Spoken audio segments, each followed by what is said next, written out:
आज का प्रातः मनन। समस्याओं से कोई भी जुदा नहीं है। समस्या हर किसी पर आती हैं, लेकिन समस्याएं दो प्रकार से आती हैं। पहला तो स्वयं के द्वारा और दूसरा किसी दूसरे के द्वारा।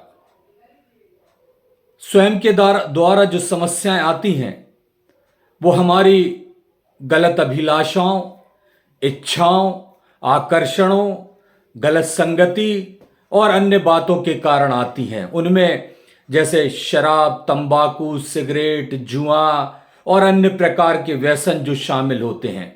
और उनके बाद जो समस्याएं आती हैं शारीरिक रूप से, आर्थिक रूप से, वो हमारे द्वारा ही लाई जाती हैं। लेकिन दूसरे प्रकार की समस्याएं होती हैं जो दूसरों के द्वारा लाई जाती हैं। हमारे जमीन जायदाद पर किसी ने कब्जा कर लिया, या हमारे अकाउंट पर किसी ने डाका डाल दिया, या हम पर किसी ने गलती से आक्रमण कर दिया और हमारी शारीरिक हानि हो गई। इस प्रकार किसी दूसरे के द्वारा भी हमारे ऊपर समस्याएं आ जाती हैं। लेकिन दोनों समस्याओं का हल एक ही है और उसका हल है प्रार्थना। प्रार्थना। हालेलुया। आप देखिए, मैं उदाहरण से समझाता हूं।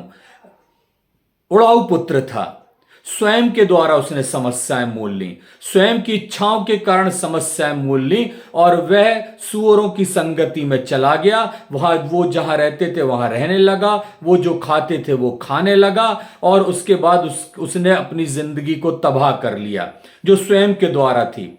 वही दूसरी ओर दानियल, वो राजा के जो खास संतरी मंत्री थे, उनकी चालबाजी के कारण दानियल पर समस्या आई। दानियल को जेल खाने में, कैद खाने में डाल दिया गया और उसके बाद यहां तक उसको सिंहों की मांद में भी डाल दिया गया।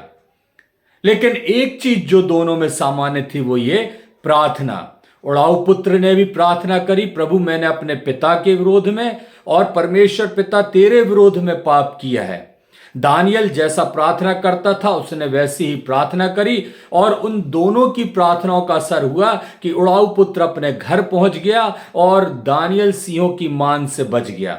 मेरे प्रियो, अगर इनमें से किसी भी समस्या से होकर आप गुजर रहे हैं तो आपके पास उसका सलूशन है और वह है प्रार्थना। यदि आप प्रार्थना करेंगे तो प्रार्थना आपको हर समस्या से छुटकारा दे देगा और आपको स्वतंत्र और आजाद कर देगा। सो प्रार्थना करें कि परमेश्वर आपकी सहायता करे। जय मसीह की।